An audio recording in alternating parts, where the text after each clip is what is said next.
Hey, good morning everyone. Thanks for tuning in. My name is David Warnham. If you're new to the channel, make sure to hit subscribe down below.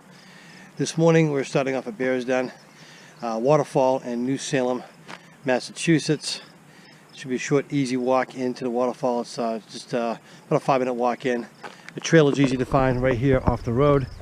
There's a small parking area that you can park right on the side of the road. The trail is well marked, easy to find. Just walk right in, and we've got a signpost right up here showing the trail, the map of the trail. The trail is split into two. It's easy to look at the waterfalls. We can hear the brook down below, the water rushing in the brook. So hopefully, rains last night will give us good water flow on the waterfall. You can see with the trail map here. There's one trail here. This is the right-hand trail. Goes down to a set of ruins.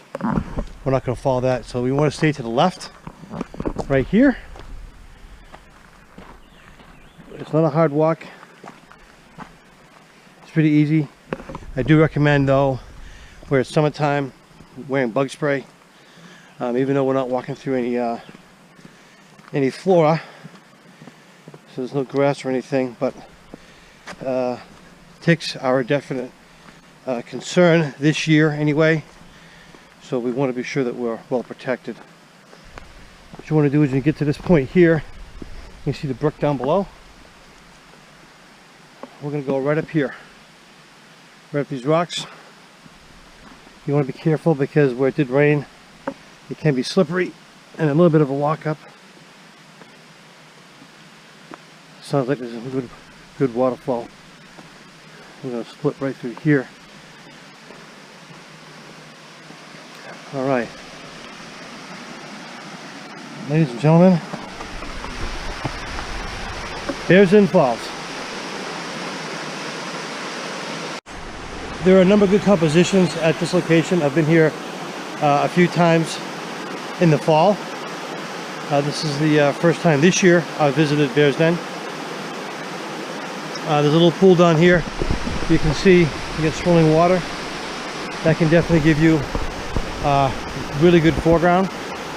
Doing a long exposure, which we are going to be doing today, long exposures, to get silky smooth effects of the water coming out of the rocks. The large boulder in the middle splits the falls in two. So you actually get compositions on both sides of the boulder. The best vantage point, as always, is down low, so just being careful of your step down, because again, with the ground being covered in leaves, especially where it has recently rained, it can be slippery. So I'll put the camera down so I don't fall. Okay, so taking a vertical shot of this side of the falls here, and this location, 16 to 35 would work well. However, 24 to 70 might be ideal to get in a little bit closer and get a little more detail on the rocks and the water coming down. I'm using 18 to 35, currently set at 28 millimeter. I've got a little bit nice framing with this tree right up here, come over the top. Got the boulder here, got the rocks on the side here, and a little bit of the foreground with the water flowing around. Currently shooting at 1.6 for the shutter speed, and just to balance a little bit of the brightness from the trees up top, what I'm using the 0.6 two-step neutral density. You can see it pulled down partway just to kind of cut a little bit of glare. Not using a polarizer at this moment. I'm not so sure if I need it, We're going to take a couple of shots. We're going to play around with long exposures, and then do another composition. Might do a horizontal and see if we can get this whole thing. The only thing that bothers me, and of course this is just what you get, these logs right here, the bottom of the falls, really detracts, I think, away from the overall image. They weren't here the last time I photographed from a different vantage point, to get the water coming right down into the little pool at the base here in the brook. But this is what we got to work with. Okay, took a couple of exposures, and what I've done to lengthen my exposure time a little bit without going to a 10-stop density, I used my 0.93 stop graduated, pulled it down to cover the entire frame, which in manual mode gave me ideally a shutter speed of about 4 seconds. And what that resulted in is exactly what I was kind of hoping for. All of this foam right here that is swirling around caused a nice whirlpool effect in the foreground. I think that's going to work really well. That's about 4-second exposure, ISO 100, f11, again using the two neutral density filters, one for the overhead to balance the light into the trees, and the 0.93 stop on the entire image to give me that longer exposure. I think we're going to go for a horizontal composition, and then we're going to take a look at maybe moving a little bit further over here, see if we can capture the water coming in from that side. We see it of the boulder coming down through here. One of the nice things about the foundation kit from Lee Filters is it's easily rotatable. So even though I just moved into a horizontal composition, to rotate this without having to reset my filters, I just turn this around. Everything should be just about set. And now I'm ready to take the exposure. Okay, 4-second exposure. Again, nice. Really love this whirlpool effect right here. Got a little bit of falls on the right side in the image. Hit that log there, but that's okay. That's what that's part of it. Check out histogram. Histogram is a little on the little to the right, so that means it's a little dark. Again, this is a 4-second exposure. A moment ago, I took an 8-second, which, as you can see, still beautiful whirlpool here. Histogram flattened out a little bit, not quite as much on the dark side. It's more in the middle. I'm actually quite happy with that. I think that'll work really well, especially where you can see the detail, the rocks and the water right here in the pool.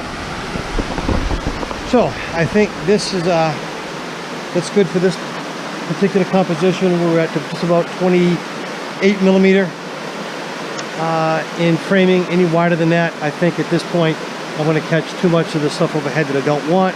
I really want to kind of simplify this entire image, but we're going to move over and see if we can get something on the other side. Okay, so set up for another vertical shot, this time with the water coming in from the top, the trees here. I'm actually catching a little bit of the sky above.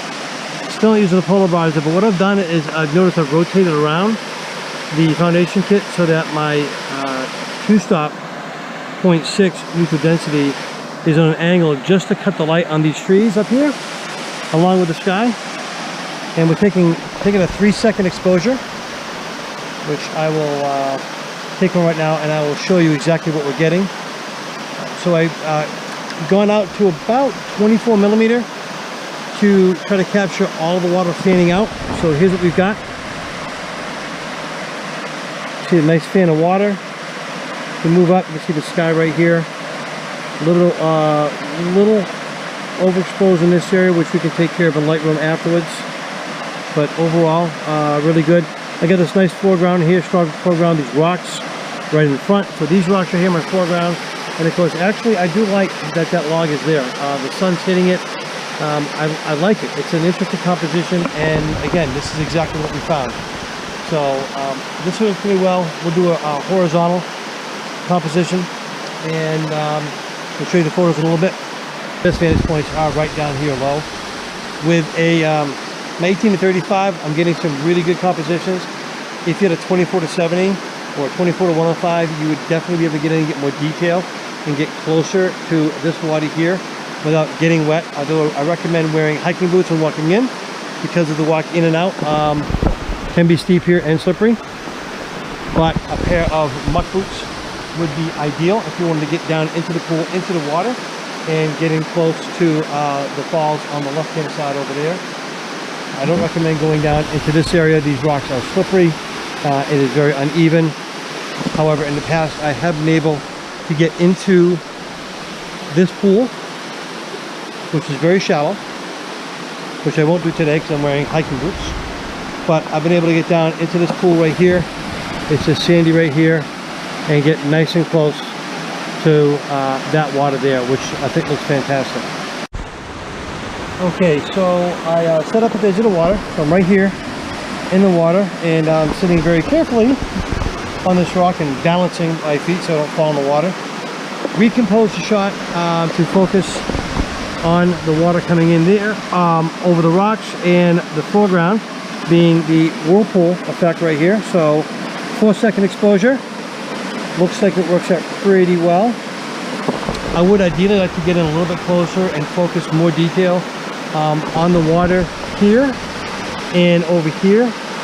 But again, that's where a longer focal length, like a 24-70 or 24-105 would work better for that. So I do recommend, if you've got a couple lenses, bring both so you can get your really wide shots or ultra wide, and then more of a standard 24-70 zoom so you can get in on some of those details. We are setting some sunlight, as you see, hitting the canyon wall right here. I might actually try something there, might be of interest. And as always, you'll notice that the back of my viewfinder is closed, and you can see the sun is hitting it. So with those long exposures, we're trying to avoid straight light from coming in and affecting the overall image. Yeah, one thing you never want to do when you're around water, shooting waterfalls, is drop your gear in the water. And unfortunately, when setting up that last shot, the remote release slipped out of my hands. Didn't have it in the holder, which is why I bought the holder, and fell in the water. Thankfully I caught it just as it hit the water, so it didn't really drown. It's still working, so thankfully only the remote and not the entire camera. This is not waterproof, and I really don't need to have my gear taking a swim when it doesn't need to. Another tip, a handy piece of equipment to carry with you, especially if you are going to be climbing down or up steep embankments where there are rocks that could be sharp, or you've got to grab onto trees on the way up or down, is a pair of gloves. So what you didn't wear on the way in, you didn't feel the need for it, but going up, because it's steep, I'm going to be wearing gloves so I have a handhold without cutting my hands. And also a tripod, I do recommend something lightweight. This is a carbon fiber Benro. It only weighs a little less than 3 pounds, so it's easy to carry in one hand. Of course, it also doubles as a walking stick. If I really need to balance, I can extend the legs, use it as a walking stick.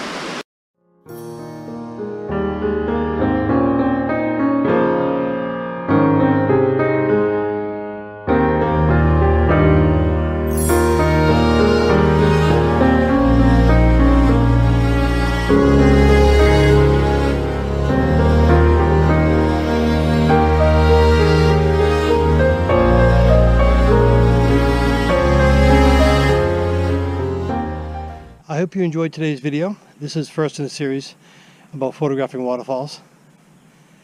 As always, I appreciate a like and a comment. Make sure to hit subscribe if you enjoyed today's video. Thanks for tuning in. My name is David Warnham. Until next time.